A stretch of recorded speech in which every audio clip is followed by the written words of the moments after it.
অনেক কিছু সে কিন্তু সালাত আদায় করে না, এই ব্যক্তির সাথে আপনার কোনো কিছু সম্পর্ক থাকতে পারে না।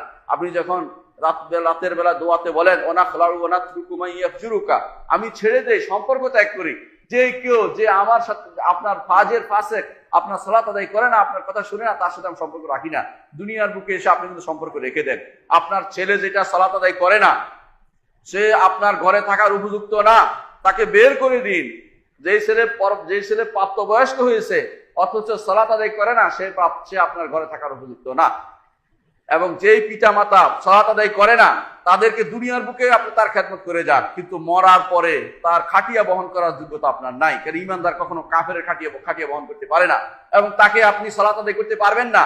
যে কাফের সালাত আদায় করে নাই কোনোদিন, বা আপনি জানেন যে এই অবস্থায় ছিল যে সালাতের প্রতি গুরুত্ব তার ছিল না, সামান্যতম গুরুত্ব সে পোষণ করতো না, তার খাটিয়া বহন করতে পারবেন না, তাকে তার উপর জানাজা পড়তে পারবেন না, তাকে মুসলিম কবরস্থানে দাফন করতে পারবেন না, তার মিরাসের অধিকারী আপনি হতে পারবেন না, তাকেও আপনি মিরাসের অধিকারী করতে পারবেন না।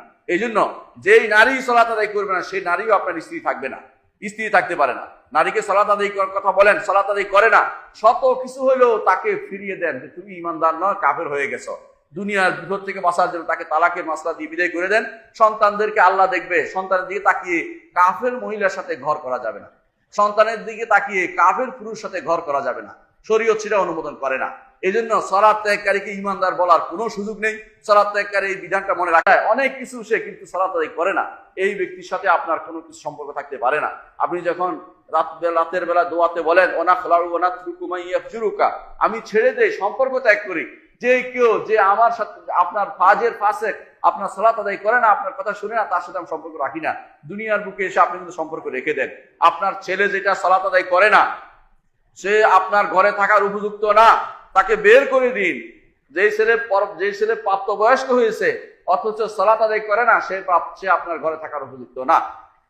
এবং যেই পিতা মাতা সালাত আদায় করে না, তাদেরকে দুনিয়ার বুকে আপনি তার খেদমত করে যান, কিন্তু মরার পরে তার খাটিয়া বহন করার যোগ্যতা আপনার নাই। কারণ ইমানদার কখনো কাফের খাটিয়া বহন করতে পারে না, এবং তাকে আপনি সালাত আদায় করতে পারবেন না।